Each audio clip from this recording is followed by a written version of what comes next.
Muy bien, pues ahora vamos a continuar estudiando la palabra de Dios en nuestro estudio de Segunda de Tesalonicenses, así que abre tu Biblia por favor en el segundo libro, en la segunda carta de Pablo a los Tesalonicenses, capítulo 3. Hoy iniciamos el capítulo 3, ¿ok? Hicimos una pausa estas 2 semanas hablando de la Semana Santa, vimos la entrada triunfal, después vimos la resurrección, pero luego regresamos a nuestro estudio en Segunda de Tesalonicenses. Y estamos ya pronto para terminar esta carta, ¿te das cuenta? Estamos en el último capítulo. Es un capítulo no tan largo, te vamos a tener un par de enseñanzas ahí, 3, bueno, el día de hoy esta y otras 2 más, pero casi vamos a terminar, ¿ok? Entonces vamos a comenzar ahí. Vamos a ver la primera parte del verso 1 al 5, así que voy a leerlo y después de leerlo vamos a hacer una oración para que Dios nos guíe. Dice de esta forma, ahí en el capítulo 3, verso 1, por lo demás, hermanos, orad por nosotros, para que la palabra del Señor corra y sea glorificada, así como lo fue entre vosotros, y para que seamos librados de hombres perversos y malos. Dice, porque no es de todos la fe, pero fiel es el Señor, que os afirmará y guardará del mal. Y tenemos confianza respecto a vosotros en el Señor, en que hacéis y haréis lo que os hemos mandado. Y el Señor encamine vuestros corazones al amor de Dios y a la paciencia de Cristo. Vamos a hacer una oración. Padre, muchas gracias, Señor, por ver estos recursos y este medio, Señor, para que podamos reunirnos, Señor, delante de una pantalla, pero sobre todo delante de tu palabra, Señor, sabiendo que tú quieres hablarnos a cada uno de nosotros.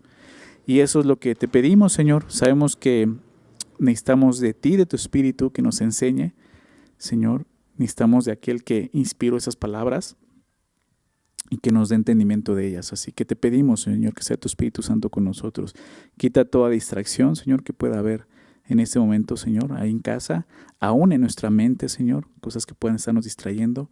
Ayúdanos a apartar este tiempo para escuchar tu voz y sobre todo, Señor, danos corazones rendidos a ti, Señor, para poder recibir tu palabra en esta mañana, Señor. Te lo pedimos en el nombre de Jesús. Amén. Muy bien. Recordemos un poco, Pablo está escribiendo a esta iglesia por segunda vez, porque aún ellos tenían ciertas dudas, ¿verdad? Estaban un poco confundidos acerca de la parousia de Cristo, ¿no? Esa palabra parousia es el griego y significa la venida del Señor o el regreso del Señor, ¿verdad? Se traduce también como advenimiento. Y ellos tenían dudas acerca de esto, todos los eventos que conformaban este evento, ¿no? Que era la parousia de Jesús. Entre ellos estaba el rapto de la iglesia, estaba el día del Señor, ¿verdad? El regreso de Jesús a la tierra. Entonces había mucha confusión, ¿verdad? La primera carta escribe y habla de esto, pero en la segunda carta vuelve a recalcar cosas que quizás ellos no habían entendido. Ellos estaban tan confundidos que pensaban que el día del Señor ya había llegado, ¿no? Así comenzó el capítulo 2 mostrando eso. Ellos piensan que el día del Señor ya llegó, por lo tanto ya pasó el rapto y pues se quedaron, ¿verdad? Están viviendo la tribulación de los últimos días. Pero Pablo corrige todo esto en esta carta una vez más y les enseña, no, eso no ha sucedido, ¿verdad? Eso no ha sucedido. Y el problema es que al pensar de esta forma, ¿no? Al no comprender la doctrina correctamente, a estar confundidos de esta manera, ellos están viviendo de una manera que no era correcta, ¿verdad? De acuerdo a lo que ellos habían aprendido del Señor, ¿verdad? Al pensar que ellos ya estaban viviendo la tribulación, pues ya no tenían una esperanza, ya no querían vivir santificándose, vivir en santidad para Dios. Entonces había mucha confusión y por lo tanto pues mucho desorden, ¿no? Entre ellos. El capítulo 3 se trata de esto, después de dar la doctrina, de enseñar, ¿no? Las cosas que van a pasar y el orden más o menos de cómo van a suceder. Pablo les explica, ¿no? En el capítulo 3, ya a punto de concluir su carta, como comúnmente lo hace, ¿no? Este último capítulo lo usa para animarles a llevar a cabo una vida que practique lo que han aprendido, ¿no? De acuerdo a lo que han aprendido, tienen que vivir de una forma diferente, ¿no? Y es lo que vamos a ver el día de hoy. Y Pablo comienza el verso 1 diciendo así: por lo demás, hermanos, orad por nosotros para que la palabra del Señor corra y sea glorificada, así como lo fue entre vosotros, y para que seamos librados de hombres perversos y malos, porque no es de todos la fe. Aunque la carta está llegando a su fin, aún quedan algunas cosas que Pablo necesita decirles, ¿no? Y es lo que vamos a ver en todo el capítulo 3. Pero Pablo ya había dicho todo lo que necesitaba decir, ¿no? Decirle a esta iglesia acerca, o más bien en cuanto a asuntos doctrinales, pero aún necesitaba mencionar algunas amonestaciones prácticas, ¿verdad? Que serán de bendición para nosotros también, entender a qué se refiere. Y necesitamos ver lo que está diciendo aquí. Pablo dice, por lo demás, hermanos, ¿no? Como llegando a una conclusión, a un final, pero te falta un capítulo, recuerda esto. Y dice esto, orad por nosotros. En este capítulo final, lo primero que Pablo les pide es esto, oren, ¿verdad? Y oren por mí, es lo que dice Pablo, oren por nosotros. Está hablando de él y sus compañeros, posiblemente Timoteo y Silvano que están con él, ¿verdad? Oren por nosotros. Los tesalonicenses estaban experimentando la persecución, recuerda esto, ¿sí? Pero ellos no eran los únicos. El apóstol Pablo y sus compañeros también estaban experimentando la aflicción, esa aflicción de ser perseguidos por la causa de Cristo. Es por eso que él pide esto, pide apoyo en oración a sus hermanos ahí en Tesalónica, ¿verdad? Él pide que oren por él. Y Pablo, me gusta eso. Pablo fue un hombre que entendió el valor de esto de la oración. Él entendía la necesidad y el valor de la oración, al grado de hacer esto, de pedir que otros oren por él, ¿verdad? Creo que en nuestro caminar por fe, quizás te ha pasado, hay momentos en los que podemos sentir que la oración no funciona muy bien, ¿sí? Llega al punto de quizás hasta desanimarnos, ¿no? Llegamos a creer que la oración no sirve de mucho o que en algún momento dejó de funcionar, pero ese pensamiento es un error, ¿sí? Ese pensamiento no es correcto. Necesitamos ver la oración como Pablo la veía aquí, como la mejor actividad que podemos hacer en cualquier momento, orar a Dios. No importa lo que esté sucediendo, no importa lo que estemos experimentando, la oración sigue siendo efectiva y es nuestro medio de comunicación con Dios. No debemos de olvidarlo, ¿verdad? Muchas veces dejamos de orar dejamos de orar porque nos sentimos desanimados, porque no vemos la oración correctamente. Pensamos que la oración se trata de simplemente pedir para que Dios cumpla deseos nuestros. Pues la oración va más que eso. La oración se trata de comunión con Dios, ¿sí? Pablo lo sabía. Y aún por eso les dice, ustedes que están con el Señor, que pueden acercarse a Dios, ¿verdad? Oren también por mí. Y vemos algo importante en la vida del apóstol Pablo.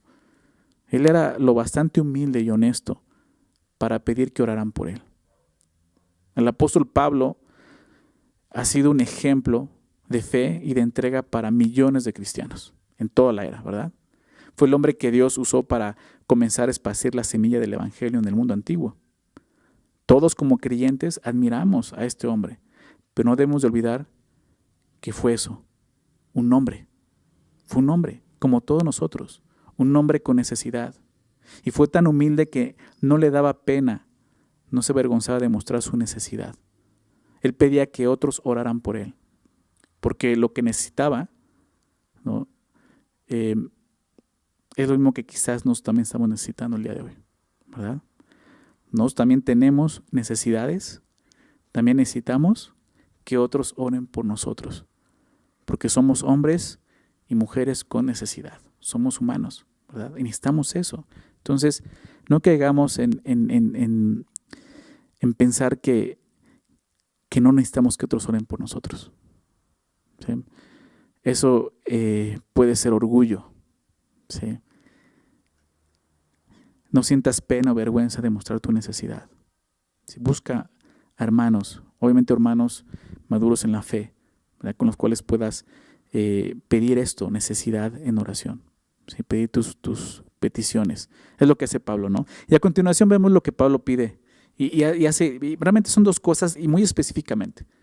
La primera lo vemos aquí, dice, para que la palabra del Señor corra y sea glorificada, ¿no? Así como lo fue entre vosotros.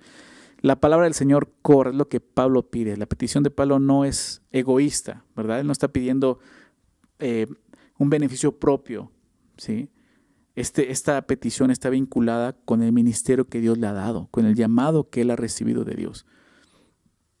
Él pide que los enemigos del evangelio no le impidan continuar anunciando la verdad de Dios, ¿no? Para que la palabra del Señor corra.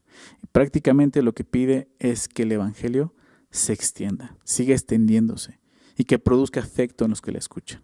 Es lo que está pidiendo aquí. Déjame explicar un poco esto. La palabra del Señor, ¿qué significa esto? La palabra del Señor se refiere a todo el consejo de Dios. Me gusta porque no es la palabra de Pablo, ¿verdad? Él lo reconoce, es la palabra del Señor. Toda la doctrina apostólica, ¿no? Comenzando con el Evangelio, pero expandiéndose con las enseñanzas de Jesús, es esto, la palabra del Señor. ¿Sí? Déjame recordarte un versículo, Hebreos 4:12. Hebreos 4:12, este verso que dice, porque la palabra de Dios es viva y eficaz. ¿Recuerdas eso?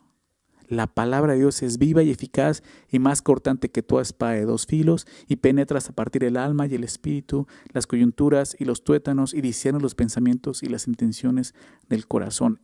Es el poder que tiene la palabra de Dios. Y Pablo dice, oren para que eso se expanda, para que la palabra de Dios corra con libertad, porque está viva y es eficaz. Pero es necesario algo. La palabra debe de ser predicada. Debe ser proclamada, tiene que ser enseñada. Esa es la manera en que corre por el mundo.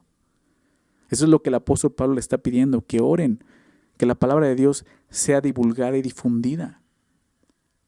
¿Sí? Necesitamos orar eso. Pero no solo dice esto, dice, y sea glorificada. Y sea glorificada. La palabra de Dios, ¿a qué se refiere? Ya vimos que corra habla de ser difundida, que se pueda esparcir. Pero sea glorificada significa esto. La palabra de Dios es glorificada cuando es creída. ¿Sí? De esa manera, la palabra de Dios es recibida y es obedecida. Eso quiere decir que sea glorificada, que se glorifique. Así como vimos, es viva y eficaz, ¿verdad? Que sea eso, viva y eficaz en todos los que escuchan. Cuando una persona en verdad cree lo que la Biblia dice, la palabra de Dios se hace así como leemos en Hebreos 4:12. Se hace viva y eficaz en ella. Pero es necesario eso, que la persona crea lo que está escuchando. Y eso es lo que Pablo pide, que sea glorificada. Cuando una persona cree en la palabra de Dios, comienza a experimentar vida espiritual. Y de esa manera la palabra es glorificada. Déjame leer esto, si me quieres acompañar en Hechos capítulo 13. Hechos capítulo 13. El mismo apóstol Pablo, cuando inicia su primer viaje misionero, tú recuerdas, Hechos 13 nos habla de cuando llega a Listra y es apedreado, casi dado por muerto. Después de eso, nos dice esto en el verso 44 de Hechos 13. Dice, el siguiente día de reposo se juntó casi toda la ciudad para oír la palabra de Dios. Fíjate esto, casi toda la ciudad para oír la palabra de Dios. Pero viendo a los judíos, la muchedumbre se llenaron de celos. Y dice, y rebatían lo que Pablo decía, contradiciendo y blasfemando. Estos son aquellos que se oponen contra la palabra, aquellos que no dejan que corra, que se detenga. Ese es el principal estorbo de la palabra, hombres que detienen, ¿verdad? Rebatían contra Pablo, contradiciendo y blasfemando. Entonces, Pablo y Bernabé, dice el verso 46, Pablo y Bernabé, hablando con denuedo, dijeron, a vosotros, a la verdad era necesario que se os hablase primero la palabra de Dios. Está hablando a los judíos. Mas puesto que la desecháis y no os juzgáis dignos de la vida eterna, he aquí nos volvemos a los gentiles. Cuando Pablo decide, tengo que ir a los gentiles, honro mi ministerio. Pablo fue llamado a los gentiles. Claro que tenía una carga muy fuerte por su pueblo, la nación judía, y por eso siempre iba con los judíos, pero él también sabía esto. Por eso dice, nos volvemos a los gentiles. Verso 47, porque así nos ha mandado el Señor, diciendo, te he puesto para luz de los gentiles, a fin de que seas para salvación hasta el último de la tierra. Pero ve lo que dice en los últimos versículos, 48 y 49. Dice, los gentiles, oyendo esto, ¿qué hacían? Dice ahí, se regocijaban y glorificaban la palabra del Señor. Precisamente lo que Pablo pide, y que la palabra de Dios sea glorificada. Pablo se encontró con esto ahí. Y glorificaban la palabra del Señor, y creyeron todos los que estaban ordenados para vida eterna. Y la palabra del Señor corría, ¿te das cuenta? Se difundía por toda aquella provincia. Es lo que Pablo está pidiendo aquí. Es lo que le pide a los tesalonicenses. Oren para que esto suceda. ¿sí? Esto mismo que vemos en Hechos 13 fue lo que experimentaron los tesalonicenses. Por eso dice ahí en el verso 1, ¿no?, de lo que estamos leyendo en 2 Tesalonicenses 3, dice, así como lo fue entre vosotros. Su palabra reconoce, así sucedió con ustedes. La palabra corrió y fue recibida y fue glorificada porque la creyeron, porque la obedecieron, porque vivieron de acuerdo a ella. Ahí es cuando la palabra de Dios es glorificada. Qué hermoso es eso. Nuestra oración y petición también que sea eso, que la palabra de Dios sea glorificada en mi vida. Que yo pueda obedecer a Dios y le pueda dar gloria a través de su palabra. Entonces el Evangelio fue creído y produjo un cambio en la vida de estos hombres, estas mujeres ahí en Tesalónica. Confiemos que la palabra del Señor tiene poder para transformar, ¿verdad? Porque eso es lo que ha sucedido en nosotros. Tiene poder para transformar. La palabra tiene poder para hacerlo. Pablo dice, recuerda esta cita, Romanos 1:16, porque no me avergüenzo del Evangelio, dice, porque es poder de Dios para salvación a todo aquel que cree. Al judío primeramente y también al griego. No importa a quién. La palabra de Dios tiene poder para edificar, para salvar, para transformar. La salvación habla de una transformación. Tiene poder, ¿no? Pero es necesario creerla. Para que ese poder actúe es necesario creerla, recibirla, obedecerla y será glorificada, ¿sí? Esto es algo por lo que nosotros como iglesia debemos de estar orando, definitivamente. Que la palabra del Señor corra y sea glorificada. ¿Por qué?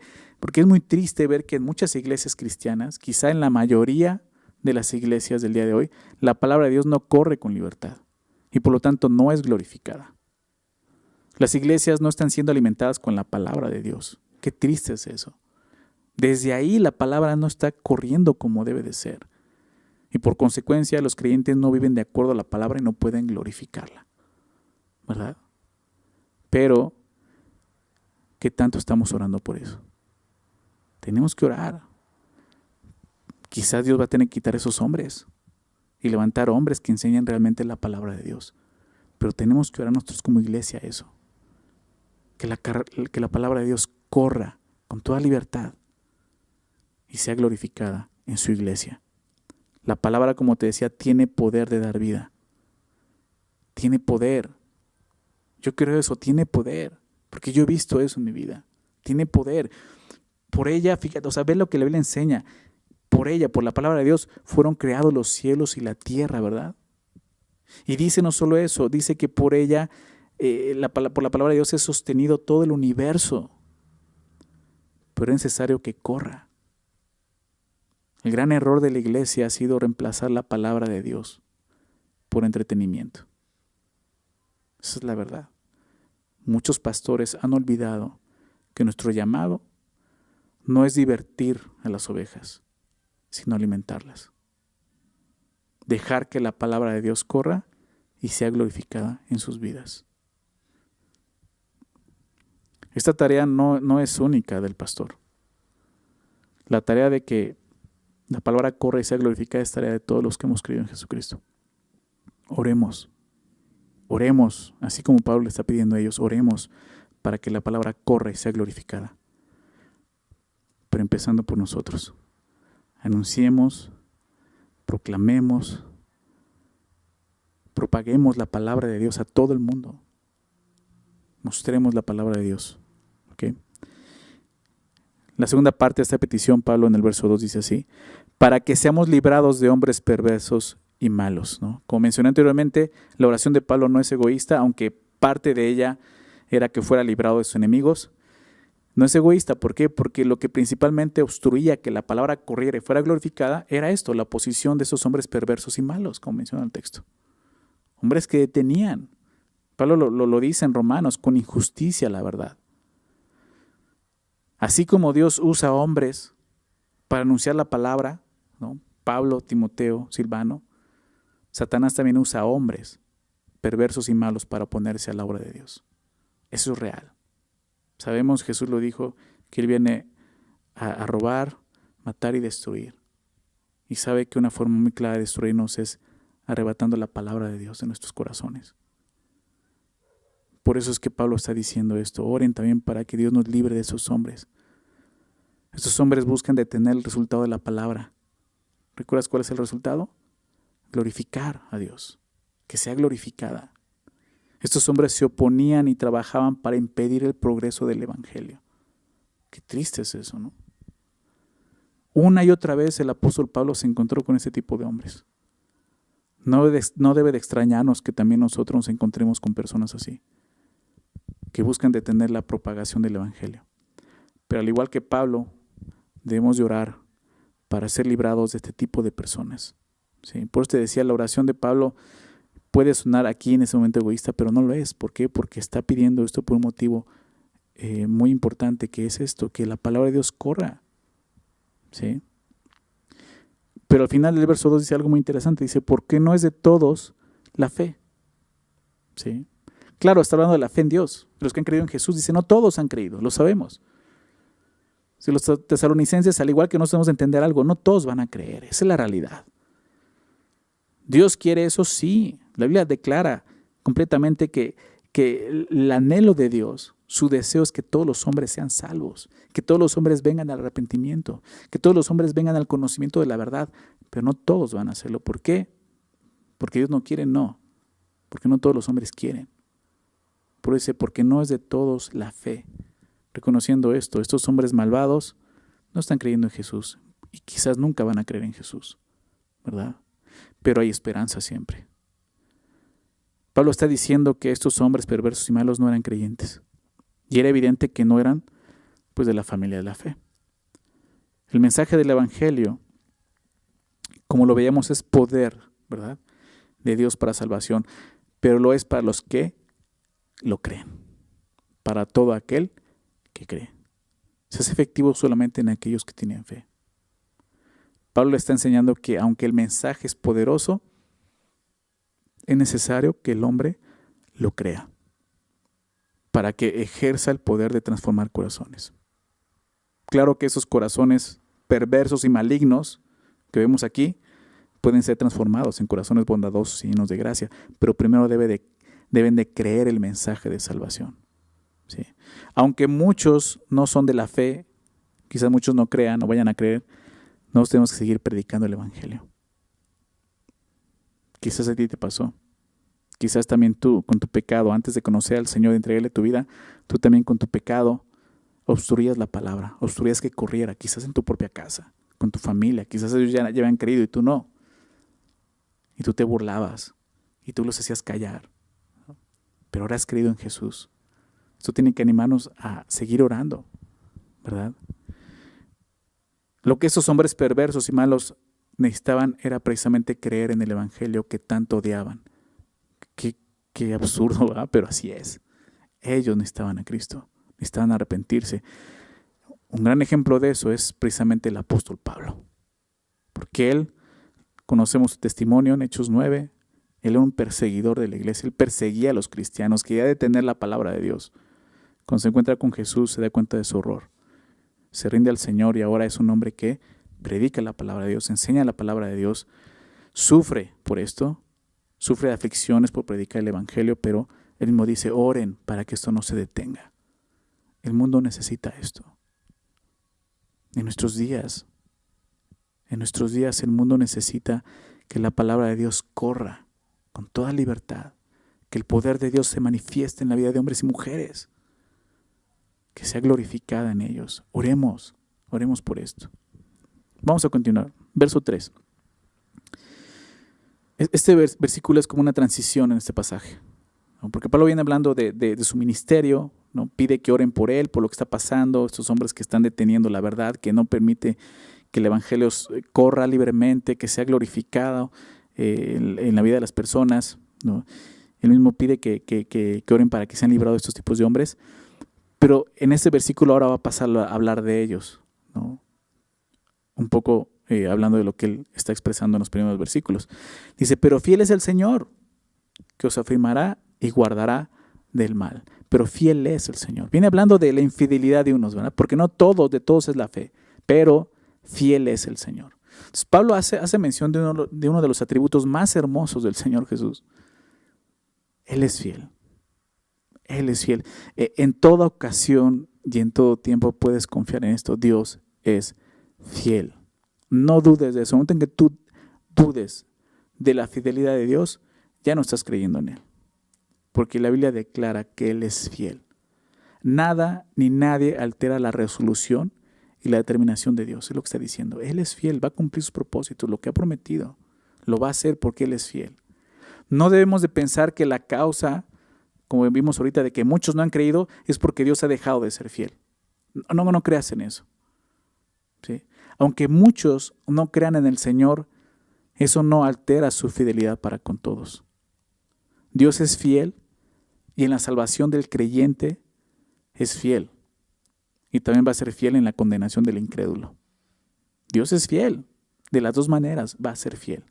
Me recuerda mucho este versículo que Pablo le dice al joven Timoteo, 2 Timoteo capítulo 2, verso 13. Si fuéramos infieles, Él permanece fiel. ¿Recuerdas? Él no puede negarse a sí mismo. Él va a ser fiel. Tanto en la salvación como en la condenación, Dios es fiel. ¿Verdad? Pero dice algo más. Pero fiel es el Señor que os afirmará y guardará del mal. ¿Te das cuenta? Hablando de Él, ahora pasa a hablar de los tesalonicenses. Y les dice, Dios es fiel y los va a afirmar y los va a guardar del mal. Lo primero que menciona Pablo es que Dios es fiel para afirmarlos, ¿verdad? Aparte a pesar de toda la oposición que pueden estar experimentando, Pablo estaba seguro que ellos permanecerían firmes. ¿Por qué? Porque Dios es fiel en cumplirlo. Es una promesa que Dios había dado y que Dios nos ha dado como iglesia. Hace algunas semanas recordamos este versículo de Judas, estos dos últimos versículos de su carta, verso 24 y 25, donde dice así, déjame leerlo, dice, y aquel que es poderoso, ¿recuerdas? Estoy hablando de Dios, aquel que es poderoso para guardaros sin caída y presentaros sin mancha delante de su gloria con gran alegría, al único y sabio Dios, nuestro Salvador, sea gloria y majestad, imperio y potencia, ahora y por todos los siglos. Amén. ¿Okay? Entonces, nos muestra esto, Dios es fiel y ha prometido esto, guardarnos sin caída, presentarnos sin mancha. Dios es fiel, confía en eso, Dios es fiel. Y lo primero que Él quiere hacer en su fidelidad es afirmarnos, establecernos, estar firmes.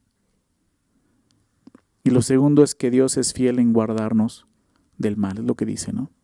Fiel es el Señor que os afirmará y guardará del mal. Esto no quiere decir que Dios iba a quitar la oposición. Sí, quiero aclarar esto. ¿Qué significa esto?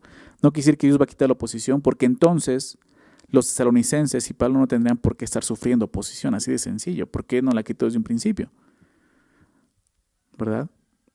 A menos que Dios haya dejado de ser fiel y haya fallado en quitar la oposición. Entonces, no está hablando de eso. Muchos piensan, ¿no? Y creo que es un pensamiento muy desviado de lo que la Biblia enseña. Muchos piensan que este tipo de promesas del Señor significan que ningún hijo suyo sufrirá, que ningún hijo suyo padecerá oposición y sufrimiento.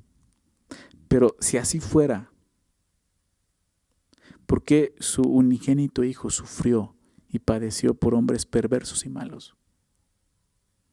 Claro, ellos dicen que Él sufrió y padeció por nosotros, precisamente.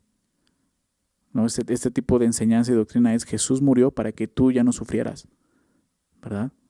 Esto es cierto, pero no sufrió y padeció por nosotros para que nosotros nunca suframos y padezcamos en este mundo.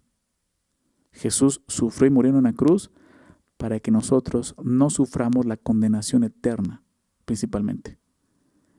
Pero Él mismo dijo, palabras de Jesús, que en este mundo íbamos a sufrir, ¿recuerdas? Y a ser afligidos. Déjame citar algunos versículos que enseñan claramente esto. Juan 16:33 dice, estas cosas os he hablado para que en mí tengáis paz. En el mundo tendréis aflicción. Es una promesa de Jesús.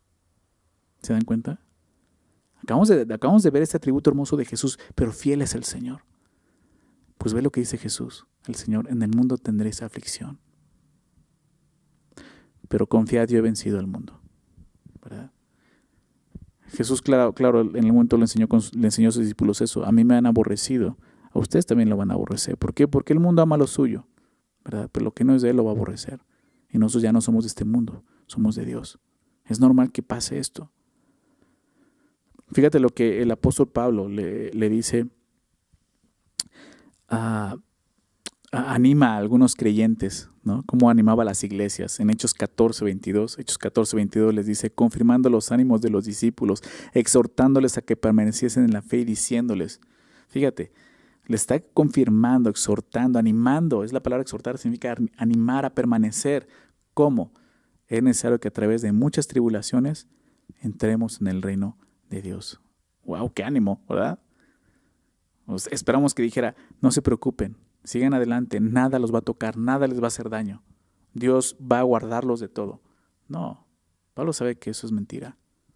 Es necesario, dice el texto, que a través de muchas tribulaciones, aflicciones, entremos en el reino de Dios. Esa es la realidad. Jesús simplemente trazó el camino. Por eso Él dijo, todo el que quiera seguirme, venir en pos de mí. Yo voy al Padre, yo puedo llevarlos al Padre, pero todo el que quiera seguir ese camino, tiene que hacer eso, tiene que negarse a sí mismo, tiene que tomar su cruz. Tomar su cruz habla de muerte, es lo que Jesús iba a hacer en la cruz. Y seguirme. Eso es lo que la Biblia enseña. Otro pasaje, 2 de Timoteo, hace rato citaba también 2 de Timoteo, pero ahora el capítulo 3, verso 12. Pablo le dice a Timoteo esto también. 2 de Timoteo 3:12. Y también todos los que quieran vivir piadosamente en Cristo Jesús padecerán persecución.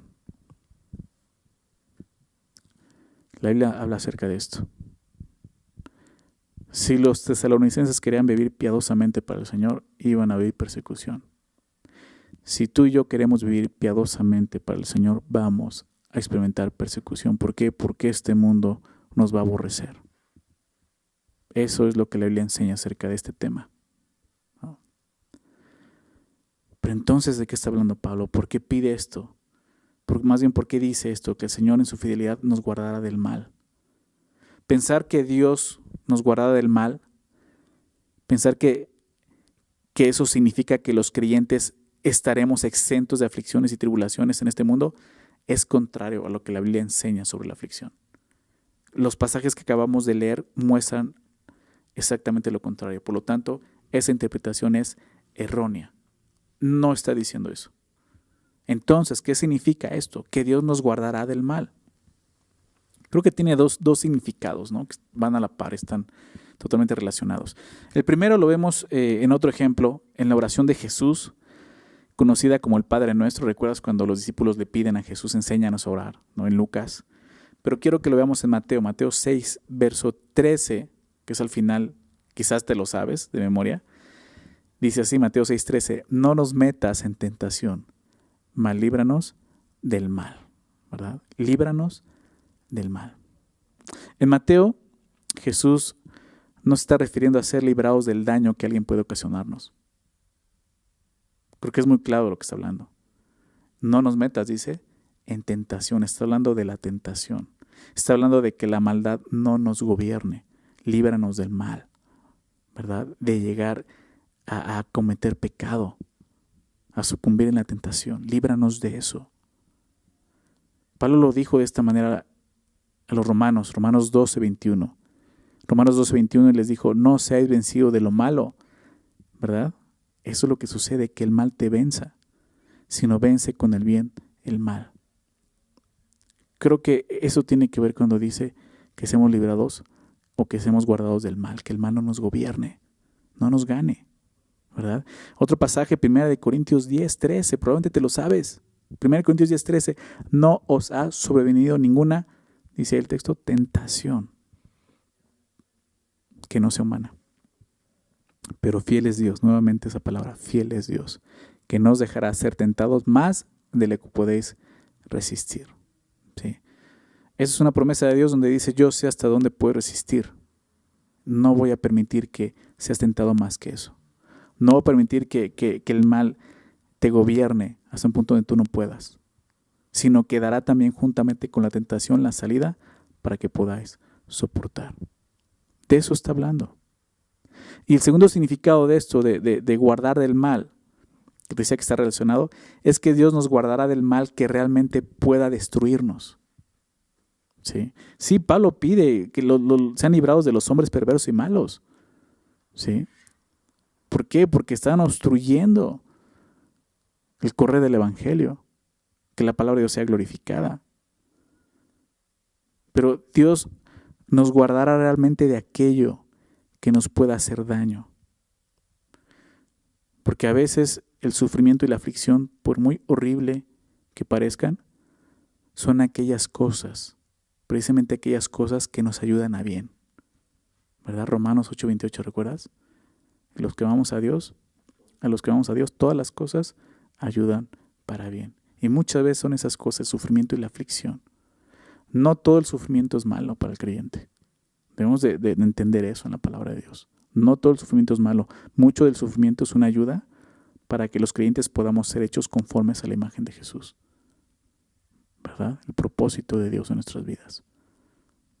Las cosas que estamos viendo el día de hoy, por muy difíciles que sean, muy lamentables, recuerda, ora, sí, no está mal que ores esto, Señor, líbranos, guárdanos de esto. Pero no esperes a que Dios realmente quite algo que está usando para transformarte. Regresando al texto, en el idioma original, la palabra malo, cuando dice y guardará del mal, puede usarse como masculino o neutro.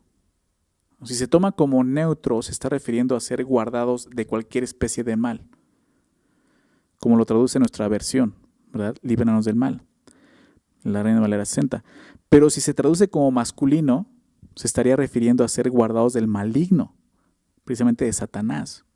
En el texto original se puede traducir de las dos maneras, no tiene una distinción. Otras versiones como la Nueva Traducción Viviente o la Nueva Versión Internacional lo traducen así como el maligno. Entonces el texto original no es claro de qué manera lo usa Pablo, pues porque se puede usar de las dos formas. Sin embargo, ninguna de las dos afecta su interpretación. En el versículo 2, Pablo pide que oren por él para ser librado de estos hombres malos. La misma palabra que usa en ese versículo aquí, cuando se refiere a hombres malos, o sea, hombres malignos, como su padre el maligno. Pero lo que continúa diciendo aquí en el verso 4 y 5 tiene que ver más con ser liberados del mal de la tentación, como te decía, ¿no? Del mal que quiere gobernar sus propios corazones. Entonces este versículo 3, te lo decía cuando empezamos a leerlo, se convierte en una transición. Después de hablar de él, de Pablo, pasa a hablar de ellos. ¿Sí? Dios va a guardarlos aún de esto, ¿verdad? Del mal, del maligno, que no quiera gobernarlos. Por toda la persecución que ellos estaban experimentando, podían ser desanimados y vencidos por el mal. Pero Pablo confiaba en la fidelidad de Dios, que no permitiría que eso pasara. Ellos serían afirmados y guardados de eso. Nuestra respuesta, la respuesta correcta a la fidelidad del Señor, en el verso 3, la vemos en los siguientes versículos. Fíjate lo que dice el verso 4 y verso 5. Y tenemos confianza respecto a vosotros en el Señor, en que hacéis y haréis lo que os hemos mandado. Y el Señor encamine vuestros corazones al amor de Dios y a la paciencia de Cristo. Entonces es una transición. Pablo viene hablando de él, que pidan por él, pero el verso 3 nos lleva a ver lo que estaba pasando con los tesalonicenses, ¿no? Pero Pablo comienza diciendo esto, y tenemos confianza respecto a ustedes en el Señor. O sea, Pablo dice, confiamos en ustedes, ¿no? Pero dice en el Señor, ¿no? Y creo que es interesante eso, ¿no? De repente, la Biblia dice, ¿no? Maldito el hombre que confía en el hombre, ¿verdad? Pero eso no quiere decir que no puedes confiar en nadie más, que nunca vas a poder confiar en nadie. Tú puedes confiar en una persona que ama al Señor, definitivamente. Por eso dice, tenemos confianza respecto a vosotros en el Señor, definitivamente. Si esa persona ama a Dios, es fiel a Dios, es una persona que es digna de confianza también, ¿verdad? Y Pablo confiaba de esta manera en ellos. Dice, en que hacéis y haréis lo que os hemos mandado. Entonces Pablo confiaba que los tesalonicenses serán obedientes, es lo que está hablando. Van a hacer, hacen y van a hacer. Son obedientes en todo, mientras ellos se mantuvieran confiando en Dios, confiando en el Señor. Por eso dice respecto a vosotros en el Señor. La obediencia es fundamental en la fe. No se puede vivir por fe sin obediencia, ¿verdad? ¿Por qué? Porque la fe nos lleva a obedecer. La fe es creer que eso es verdad y vivir de acuerdo a eso. Aquellos que dicen que tienen fe en Dios pero no le obedecen, solo se engañan a sí mismos. ¿Por qué? Porque no tienen fe en absoluto. Eso no es fe, ¿sí? La persona que tiene una fe verdadera en Dios es una persona, o más bien esa fe, como dice Santiago, es una fe visible, se puede ver, ¿verdad? Porque la fe produce fruto de justicia. Entonces el verdadero creyente comienza obedeciendo a Dios y continúa obedeciendo a Dios. Es lo que Pablo está viendo en ellos. Dice, confiamos esto en el Señor, en que ustedes están haciendo y van a hacer lo que les hemos enseñado, lo que les hemos mandado. No es el primero que habla acerca de esto, hablando de Pablo. El apóstol Pedro también habló de esto y lo entendió de esa manera. Déjame leer esto en su primera carta, 1 de Pedro capítulo 1, verso 22. Y es muy interesante. Si estudias, si le das una leída en tu casa, este capítulo de Pedro, te vas a dar cuenta que varias veces, en 3 ocasiones, menciona la obediencia a la verdad. La obediencia de ellos. Y dice, habiendo purificado, verso 22, habiendo purificado vuestras almas, ¿cómo dice? ¿O por qué dice? Por la obediencia a la verdad. Mediante el Espíritu para el amor fraternal no fingido, amaos unos a otros entrañablemente de corazón puro. Es importante esto, la obediencia a la verdad. Y ahí, en la obediencia, es donde podemos estar seguros que Dios nos guardará del maligno. Obedeciendo a Dios, confiando en Él, podemos estar seguros que Dios nos va a guardar de cualquier especie del mal. El cristiano que desobedece a Dios estará bajo la influencia del maligno, precisamente. Mientras más nos mantengamos obedeciendo a Dios, tendremos la seguridad de que Dios nos guardará del poder del maligno. Entonces, el pedir esto, ¿no?, que Dios nos guarde del mal, realmente le estás pidiendo a Dios, ayúdame a obedecer más, a confiar en ti. Nuestra obediencia como hijos de Dios debe ser la respuesta precisamente a la fidelidad que Dios nos ha mostrado, como veíamos. Ve lo que termina diciendo el verso 5.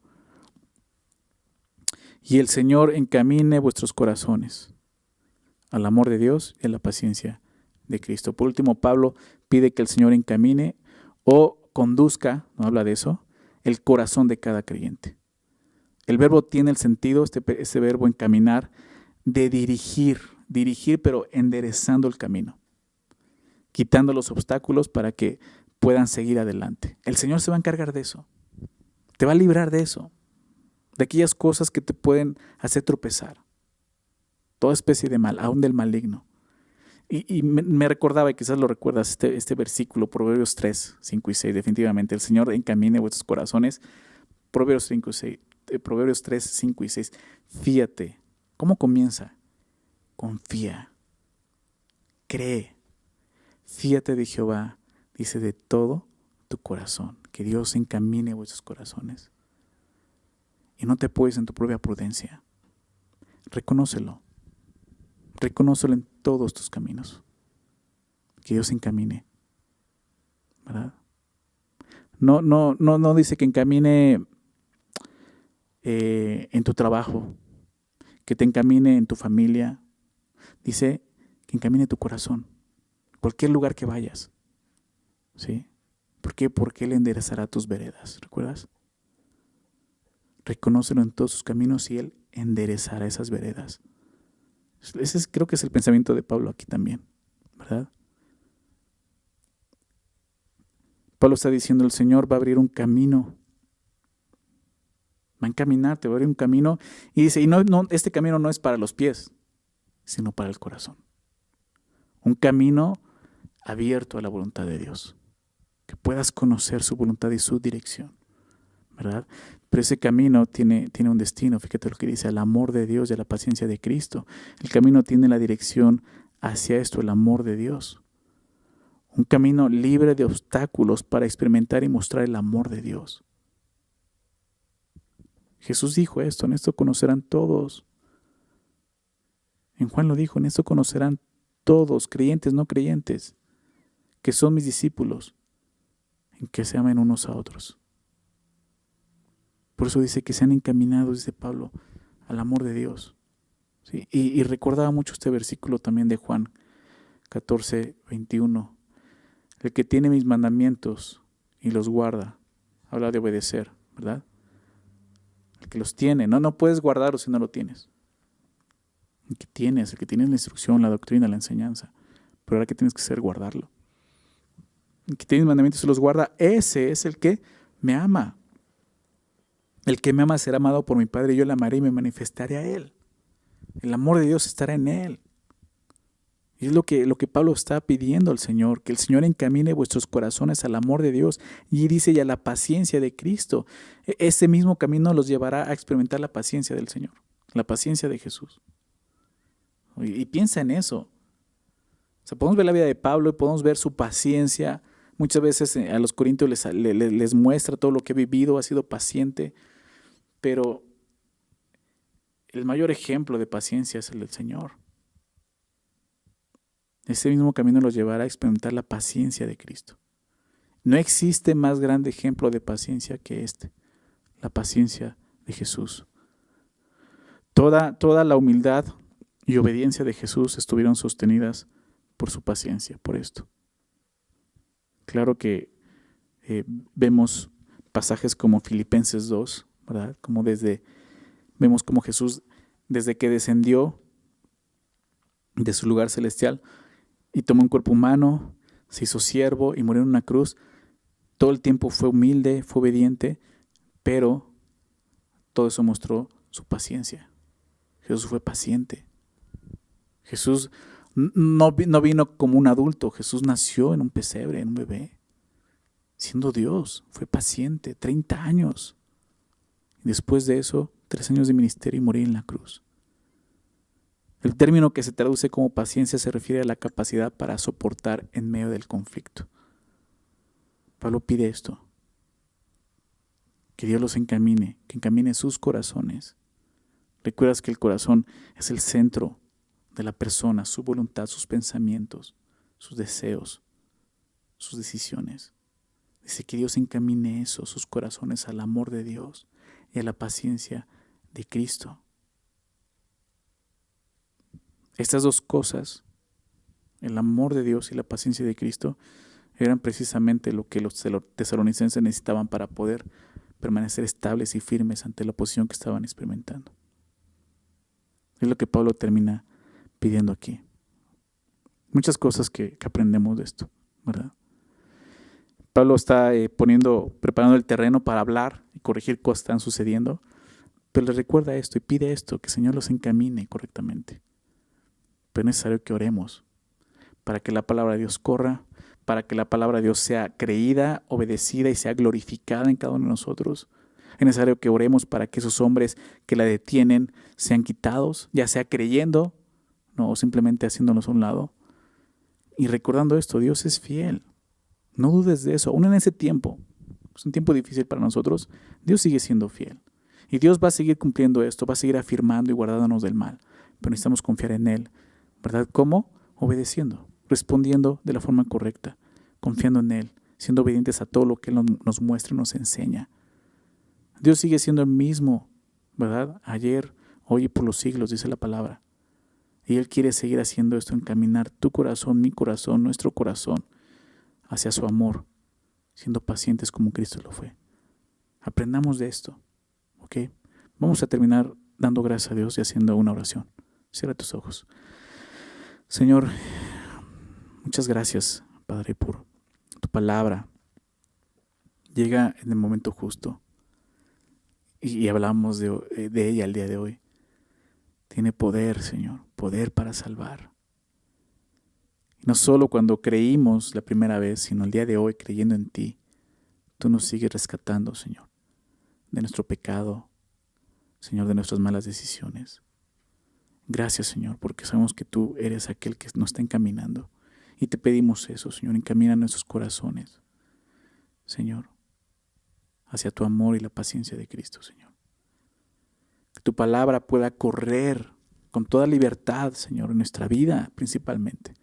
Que podamos hablar a otros de ella y que sea glorificada primeramente en nosotros al obedecerla, Señor, a mantenernos firmes en lo que hemos aprendido, Señor, lo que tú nos has enseñado y poder compartir eso a otros, Señor. Hay tanta gente que el día de hoy no te conoce, para vergüenza nuestra, Señor, porque nos deberíamos de estar no solo orando para que corra tu palabra, de estar anunciándola, haciéndola correr, Señor.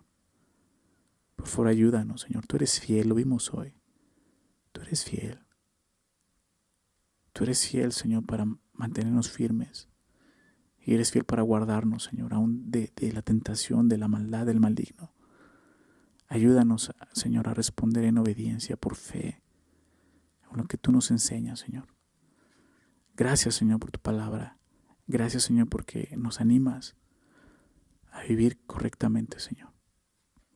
Por favor, sigue tú revelándote en nuestras vidas, Señor. En este tiempo, en cada casa, en cada familia, recuérdales tu fidelidad. Recuérdales que tú estás ahí con ellos, que les amas, Señor, que tú ya diste lo más valioso que tenías por nosotros.